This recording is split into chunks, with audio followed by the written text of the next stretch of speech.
welcome back to the Found Frequency Podcast, your space for that alignment, expansion, and of course, unstoppable energy. I am your host, Fallon, and I'm so very excited to have you here today. So lately, I feel like I've been in this incredible energy of like coming home, not like physically, but coming home internally to myself. I've been diving back into everything I used to read. I was obsessed with Alan Watts for a while, reading some of my favorite books, getting back into, studying a bit more Taoism, traditional Chinese medicine, all these things that I love, and reconnecting with philosophies that have completely changed the trajectory of my life. They were teachings that really had found me right before I was about to leave my term in yachting, my chapter in yachting, let's say. And they helped me really stop trying to control every outcome and really start, understanding the cosmic dance, teachings that taught me really how to move from a place of faith instead of a place of fear. And, really stop demanding that the whole map, be folded out for me and just trust next little steps, right? The next nudge. And I feel like it feels so good because I'm reconnecting even with a part of myself that I've been in a lot of different situations lately that were, let's say, unknown territory at different levels. And yeah, it just feels really good to reconnect. And sometimes that's all we need, I was reading through my notes this morning, and it came from a few things that I've been reading lately, a lot more of Alan Watts, but the art of spontaneity. The art of spontaneity. That's what I want to talk about today. I don't even remember whether, that was a phrase that Alan Watts actually said or it was something that I wrote after reading him, but it kind of stopped me. If you know me at all, spontaneity has always been part of who I am. I feel like it's in my veins. Maybe it's the Sagittarius in me, who knows? But yeah, I definitely love doing things that are spontaneous. Someone texts me, immediately it's like, okay, let's go. An invitation that I didn't know existed, right? Obviously, if there's waves, there's wind and people are going, let's go, let's do it. There's live music tonight, actually tonight. And it's funny, this story, I'll bring it into the episode, but that was kind of a spontaneous move. It was like, oh my God, there's music tonight. Oh, wait, it's this massive band. Oh, should we go? It's like 20 minutes down the road. Like, absolutely, I've always been someone who's happy following little pings, right? Trusting the feeling, saying yes before I exactly knew where that yes was going to lead me, saying yes before I know exactly how the day unfolds, and when I look back, so many of my greatest moments in life, right, happen that way. It had nothing to do with a perfect plan. It was like almost as if like the spontaneity, like I had stumbled upon them. And I really started wondering, like, have we lost that? Have we lost this art of stumbling upon life? One of the things I love so much when I, start trying to read the Tao or trying to understand it, it's not something you can really comprehend. It's uncomprehendable, let's say. It's reminding us like life isn't something to completely grasp. It's ungraspable, but we're trying to put it in this labeling. We're trying to put it in form when it's not meant to be form. It's alive and it's moving and it's changing. And the moment we think we've got it all figured out, it changes again, which is the funny, the cosmic joke. In the Tao Te Ching, it says, the 5 colors blind the eye. And I've brought this up before in a different episode. If not in an episode, I've definitely brought it up in my own community.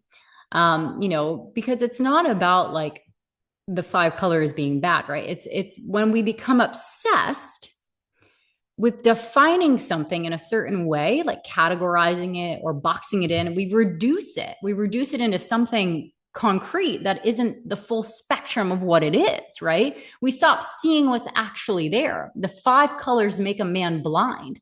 There are multiple, there are dimensions of colors, right? There's shades and there's textures and there's depth to them. There's not just 5, but when you tell someone there's only 5 colors, that's all they can see. It's the perspective, it's the lens in which they're looking through, And I want to take, it's like we're trying to take something that's infinite. We live in an infinite world with limitless possibilities. And we're trying to squeeze it into this finite language, into this form, right? If you think about that, think about things like your love or purpose. I just spoke pretty heavily on purpose. I believe it was in the last episode, your success, your freedom, they're infinite experiences that you have. Yet we spend so much of our lives trying to define them, right? We're trying to pin them down. We're trying to make them one thing. We're trying to make complete sense of something that was actually never designed to be fully understood, and I feel like maybe that is exactly why we miss so many shades. We miss so much of the texture. We miss the depth of all the colors, the depth of life, right? There's this beautiful little poem. I believe it's by Catherine Craster, and I didn't want to butcher it, so I wrote it down, and it captures the idea so perfectly. Okay. It's talking about a centipede. Okay. The centipede was happy quite until a toad in fun said, "Pray which leg goes after which?" This worked his mind to such a pitch, he lay distracted in a ditch, considering how to run. Like, it's so simple, but I love it. And Alan Watts has recently, he shared this story because it's a beautiful metaphor, right? Like what we do as a human, right? Like the centipede has never needed to think about its like 100 little legs and how it walks and what they're doing and how they're all synchronizing and how they're propelling him forward, right? He's never thought about it. He just walked one leg after another. And it was very natural to him.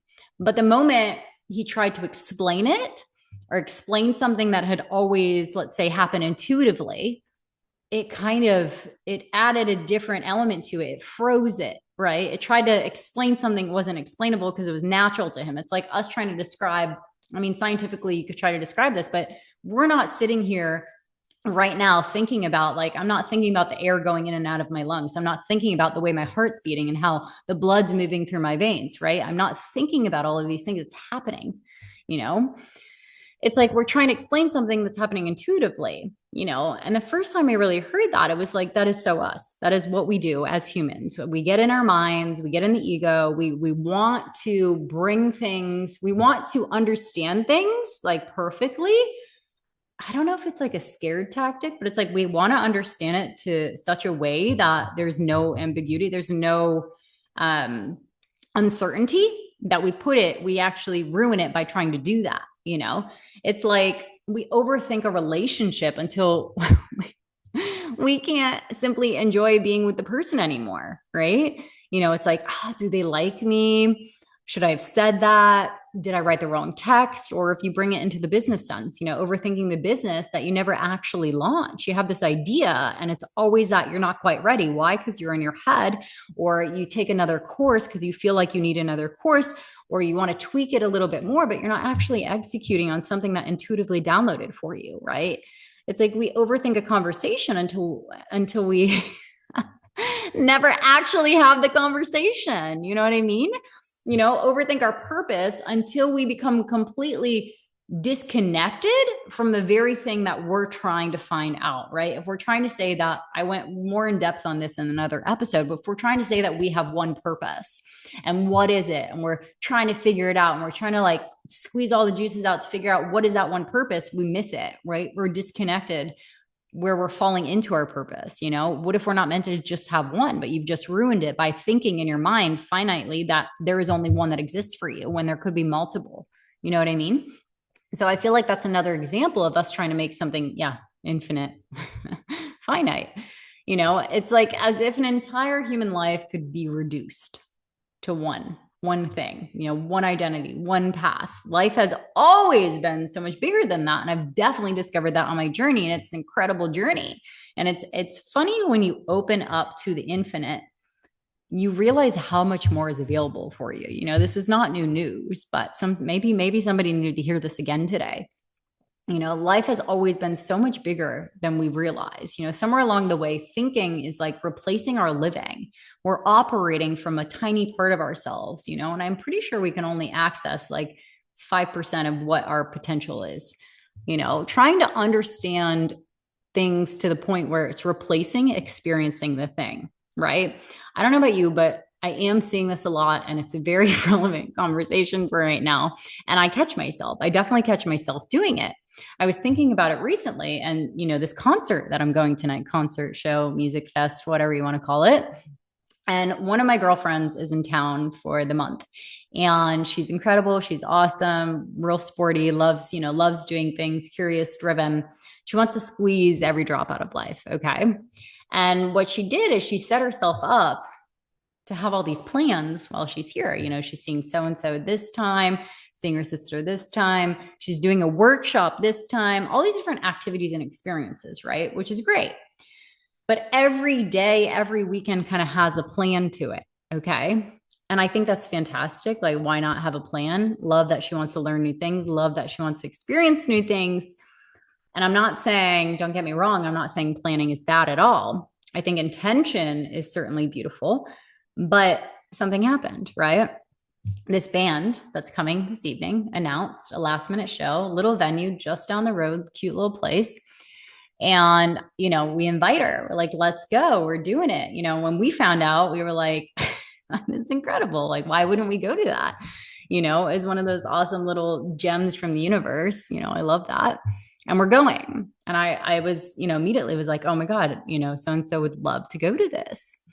She genuinely would love to go to it. And guess what happened? She couldn't go. Why couldn't she go? Because she already in advance had planned to do some sort of wood workshop that evening, which is awesome. She wants to learn it, but now she doesn't have like the space to also go to this thing because there's no refunds. And then it ended up selling out.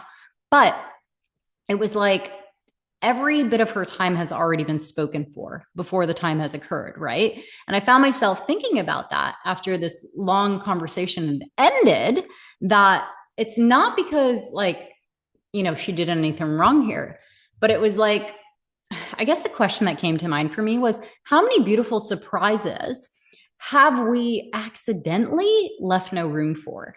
Right? We've overplanned so much to the point that there is no room for anything to surprise us. Like, how many invitations, conversations, friendships, sunsets, detours have I missed because my life was already so full of what I thought I should be doing, right? There's no space left for what could have happened, because that's the thing about spontaneity, right? You can't actually schedule it. You can't optimize it. You can't put it into a Google Calendar. It arrives unexpectedly. It interrupts your plans, and maybe that's why it is so incredibly magical, right? Life is always giving us material, right? And immediately during this, this, I wouldn't even call it a situation, this example, okay, with my girlfriend and the concert and all the things going on, it held up this mirror for me, because we are about to go to, well, in like a month, less than a month now, I'm going to Kauai. I'm going to Hawaii with my man. I fucking love the islands. Cannot wait. It's been calling me. My soul has been pulling towards that direction for a while now. So I love that things synchronized and fell into place, right? And I'm excited. Flights are booked, accommodations booked. And before I had time to celebrate, I got a little excited, right? I opened the laptop, and what did I do? I started looking, where should we get the best sushi? Where should we get masubi? Where should we get coffee? Where should I go surfing? What beaches are the best? Snorkeling, hiking we can go on, all these different restaurants and the hidden gems and all the best of everything. And like 20 minutes, maybe 30, who knows, into this research session that I was so excited about, because obviously, yeah, if you're going on a trip, you get really excited. You want to know what you're doing. I laughed at myself because I was like, I was literally just taught this lesson. Now I have to apply it to my life. I caught myself trying to experience Hawaii before I had arrived in Hawaii. I was trying to reduce this incredible island into a checklist, right? And I thought about that. Like, what if I allow Hawaii to introduce itself to me? What if I take a different approach here? What if I don't need to know where every single meal is coming from? What if I have the best masubi and it's not the one that has 4,000 incredible Google reviews, right? What if this little place we stumble upon happens because we got lost? What if the beach that isn't on Instagram is actually my favorite? What if someone in the lineup in the surf tells me, you got to check out this spot? What if my favorite memory happens because I take a wrong turn on a hike? What if the magic isn't finding exactly what everyone else found, right? But discovering something that's uniquely yours, because isn't that what we're searching for? Isn't that the point? Like, not the perfect itinerary by any means, not the perfect restaurant, not the perfect coffee, but the feeling it gives you, right? The story, the moment that couldn't have happened any other way. And when I really sat with that, I realized almost none of the moments that have changed my life, as we know, were planned. Leaving yachting wasn't this like master plan I had. It was just a feeling and I had to act on it. Moving to Australia without a job lined up, without even a fucking house lined up, definitely not part of the plan. Everything, if I had everything perfectly figured out, honestly, I wouldn't have, like, perfect example, Australia. I had no place to live. Because I had no place to live, I decided I wanted to start my travels in a healthy way. So I decided to book myself into a health and wellness retreat for a week. This is before COVID, like, shut everything down. Okay. I just want to give you an example here because it just like fucking popped in my head. Okay. Because I didn't have a place to stay, I was letting life speak to me. I stay at this health and wellness retreat. I meet all these incredible people. I become friends with the owner. COVID happens. Everything shuts out during this health and wellness retreat. Not only do I get clear mind, body, and soul, okay, I then find a temporary place to live. And when I find a temporary place to live, that owner and I stay in touch. We end up staying in the same place. It's COVID. When they reopen, I end up working for this health and wellness retreat for years. And she becomes one of my best friends. And some of the girlfriends that I have from Australia are from that health and wellness retreat. Okay. But had I had everything mapped out, had I have everything planned, that series of events wouldn't have happened.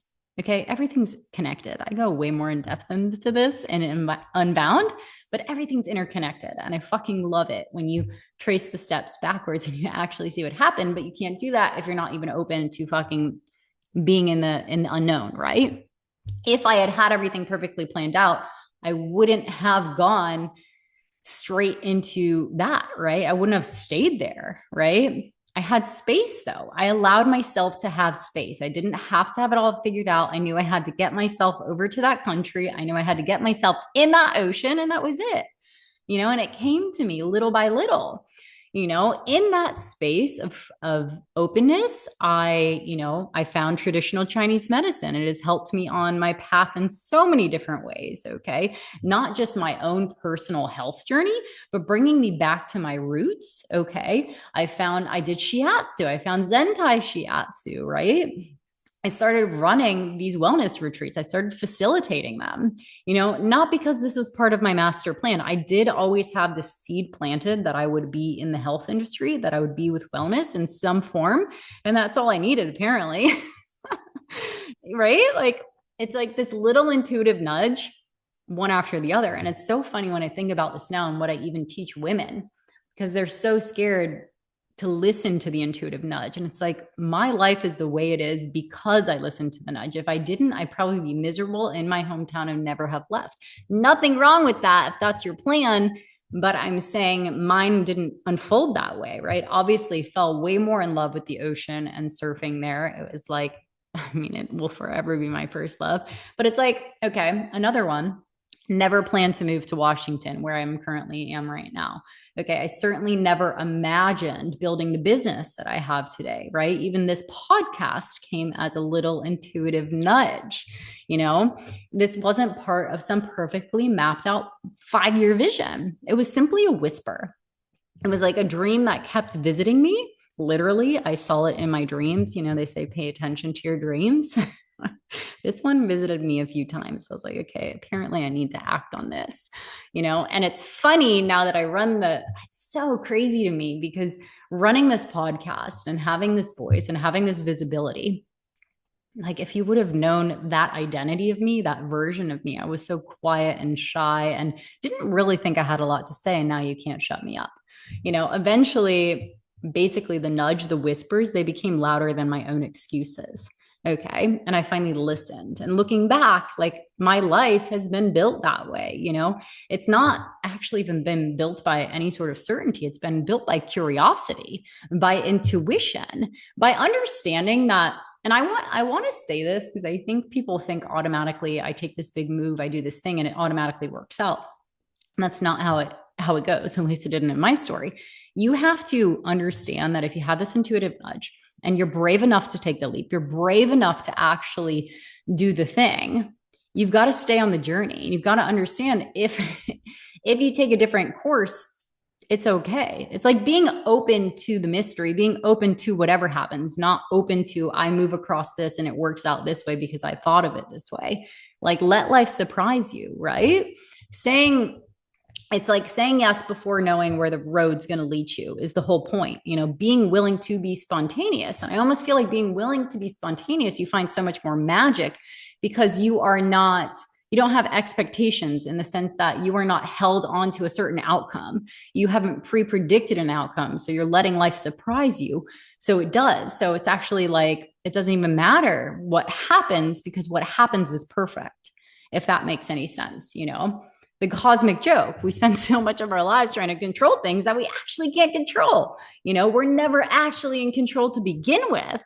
Yet we set up all these systems and these things trying to control, which I think is so funny. It's like this fucking opening of like,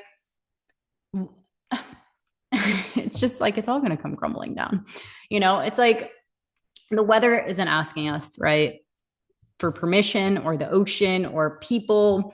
Life isn't asking you for permission. Life's asking you to live it. And it's kind of like, I feel like the only thing we actually do have control over is our reactions, but how open we are, right? Whether we stay curious with life, whether we're willing to follow the next little intuitive nudge instead of demanding to see the entire staircase.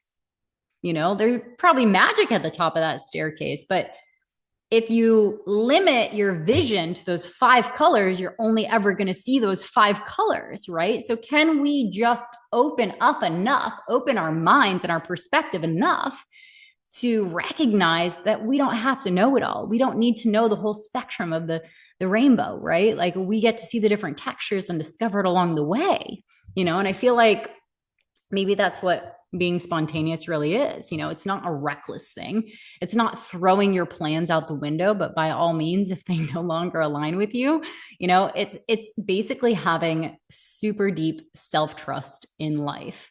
Trust in life. I actually just dropped into my head right now. One of my mentors, I've heard her say, and I loved it. When you worry, you're actually practicing atheism.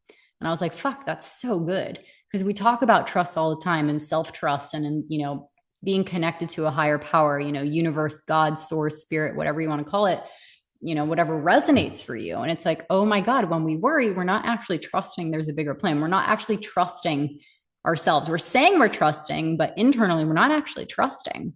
And that's that whole faith over fear. But yeah, I really love that she brought that and said it in that way, trusting in life. It's kind of like, when you're tapped on the shoulder, when you have that whisper and it's telling you go this way, like there's a reason this is, you keep seeing this. And don't tell me like you haven't seen the signs or you haven't seen it. If something keeps dropping into your field, there's a reason. Maybe get curious about it, maybe start to explore that side, I mean, you've got to be available to hear it, and you've got to be, you've got to have the right glasses on to see it as well. I think, there's definitely been somewhere along the way where we're really confused this certainty with the safety. We want guarantees. We always want guarantees, right? We want to know exactly how something ends before we're willing to begin it. It's like, I want to know all the different places I was going to go in Hawaii before I even fucking got to Hawaii, where the relationship is heading before we fall deeply in love. Tell me you haven't done that before. We want to know how the business is going to succeed, when it's going to succeed, exactly with who it's going to succeed with before we actually launch the business, like full on, right? We want to know the move is right before we pack the boxes, but you're not going to know the move is right until you're on the other side. And even then you're going to get tested. We want to arrive in life to come in this neat little package. And that is not how it works. Thank God that's not how it works, right? Like we don't want all of the instructions. Life doesn't work that way. Nature doesn't work that way. We are one with nature. We are not separate. The ocean, doesn't need to know all the waves what they're going to look like, right? A river fucking bends at turns, right? It's responding to what's given to it. Basically, it's adapting and it's flowing. It's unfolding. And I feel like, I mean, honestly, that's why I always bring it back to the ocean. It was like in my blood. I was definitely like a water creature in a different world. Okay. Like, I feel like this is even probably why I find surfing so incredible, because every surf is different, right? The conditions are never exactly the same. Every wave is asking something else of you, right? Unless you're like in a wave pool, which I've never done before and I would love to try. But what I'm saying, when you're doing it with nature, it's like it can humble you, it can carry you farther than you imagine. You can have your longest ride, you can completely wipe out, get salt water up your nose, cleanse your body, and then you paddle back out, right? It's like, it's almost like it's not because you know exactly what's coming, right? It's because you understand that that's the point and that's the dance. Like, we're not trying to control the waves. We're trying to learn how to meet them, because no wave is the same, right? They're all going to be different. Some are going to have you paddle more for them. Some are going to be small and slow. Some are going to be fucking crazy and fast, right?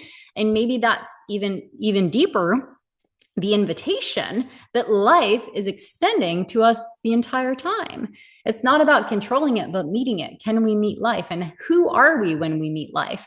Meeting this conversation, the opportunity, the detour, right?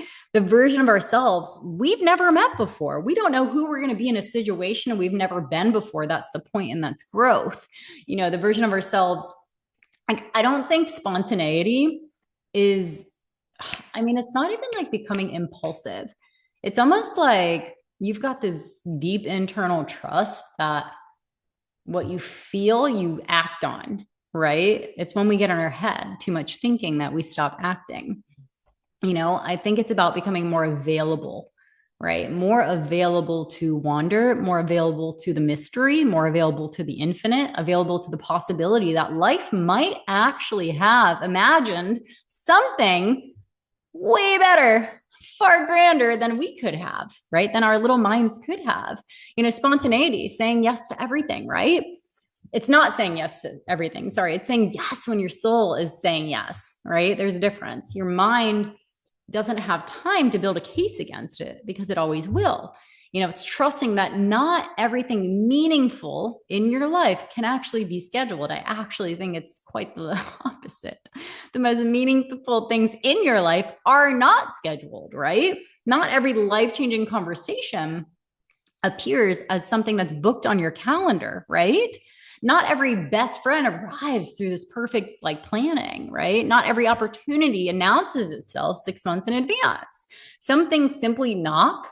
And the question becomes, are we available enough to answer that knock? Because something I've been thinking about is like, you can never be surprised by something I love this. You can never be surprised by something that you already know you decided. You can never be surprised by something that you've already decided What? Like, if you've already decided who your partner is, you stop discovering who they are. If you've already decided who your partner is, you stop discovering who they are. They've got many, many layers and many identities and many different things they're going to do in their lives. But you've already decided, you've put them in a box of who they are. So you're not discovering different parts of them. Okay. If you've already decided who you are, you stop becoming, you stop growing, you stop trying. This is who I am. You put yourself in this box and you say, this is who I am. If you've already decided, like for me, what Hawaii is, I'm going to stop seeing it. I'm not going to be open to all the miracles that I know are about to unfold for me, right? You've already decided what your life's supposed to look like. You might miss the life that's trying to fold out right in front of you. Perfect example here. If I had decided that I had moved to Australia, that was my one big move, I was staying there, that was it, I would have never moved here, right? I wouldn't be open to this even being a potential option. You know what I mean? Like, I feel like, okay, this is why the Tao, it's reminding us that life is ultimately ungraspable, but we keep trying to, right? We're trying to grasp something that can't be grasped, because the moment we think we've captured it, we stop seeing it. So lately, that's really what I've been asking myself. Like, Where am I too certain? Where am I boxing things in? Where am I labeling things that were never meant to be labeled? Where am I becoming too fucking too attached to the plan that I made? Where am I, mistaking predictability for peace? Ooh, that's a good one. Where have I forgotten to leave room for surprise, leave room for miracles, leave room for the divine, leave room for the infinite to drop in, because wonder only exists where certainty ends. We can't wander around and have this mysterious way about us if we're also at the same time trying to be certain, right? It's like the more I tap back in, the more I think of like different aspects of myself and where I've been in my life. It's like I want the wander. I love the wander. The wander fuels me. Why? Because I'm connected, right? I want more moments where it's like I never would have planned this. I never would have planned this. And how incredible is that? And thank God I didn't, right? I want more random invitation. And it's funny just having this conversation. What has happened? I mean, today is Wednesday. What has happened so quickly for me? Just opening my mind to wander, opening my mind to more invitations flooding in. And it's funny, I caught myself in my head yesterday because I was like, oh, here's this epic invitation. Like, should I go for it? Should I act on it? And I was like, no, like, la, la, la, right away. And I was like, oh my God, Fawn, literally, this is what you teach. Literally, you need to fucking participate. Okay. I want more random invitations. I want more wrong turns. I want to learn more about myself, right? I want to discover parts of me that I didn't even know existed. I want more conversations with strangers, more sunsets that I didn't schedule in, more places that introduce themselves to me instead of being consumed through someone else's recommendation, right? More places that introduce themselves to me instead of being consumed, right? More moments where life gets to play, gets to say, hey, you just wait to see what I have in store for you. So this week, let's practice it. Let's not throw away our planner unless you want to. You don't have to cancel, the dream that you're heading towards. You don't have to stop being intentional. Intention, focus, awareness, all these things, attention on the direction you're going is definitely important. But at the same time, let's leave a little white space. Let's leave a little bit of white space. Let's leave a little mystery. Let's leave a little bit of space. Leave one afternoon for yourself when nothing has to happen. Like there's no plans. Can you do that? Depending on the type of person you are, it's going to be rather challenging. Walk without a place to walk to, walk without a destination, take the scenic route in the car, order something at the restaurant that you always go to that you've never ordered, right? Talk to the person standing next to you just because, close Google Maps. Can you close Google Maps every once in a while? I caught myself doing this the other day. I was routing home from a friend's house. I've driven this road a bajillion times. I'm like, why is my Google Maps on? It was like a safety mechanism or something. Felt better to know that I wasn't going to just drive right off in my own little world. I don't know. It was ridiculous. Me letting Hawaii introduce myself. I cannot wait to let Hawaii introduce itself to me. I'm so fucking excited, as you can tell. Let people, introduce themselves to you. Let yourself introduce yourself to you, if that makes sense. I feel like maybe the most beautiful chapters of your life won't be the ones that you perfectly plan. And I'm really trying to show you the magic in the mystery because it is out there. Maybe it'll be something that you stumble upon because you were spontaneous. You couldn't have predicted it.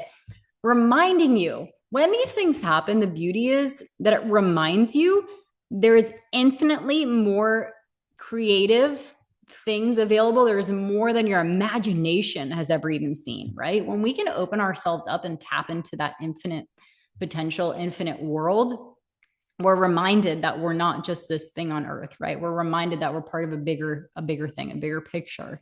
But if we're not ever doing anything that's not planned and not certain, then we can't be reminded of that because we're never stepping out of our comfort zone. We're never stepping out of the cage, let's say, and I feel like maybe that's the art. Maybe that's the art of spontaneity. Maybe that's the whole thing, right? Maybe that's what we're trying to do here. Or not even trying to do. That's what we get to do while we're here is embrace the art of spontaneity. So I'm going to love and leave you there. You know, let's become self-sourced. Let's give increase. Let's be spontaneous. And I will catch you next week. Bye.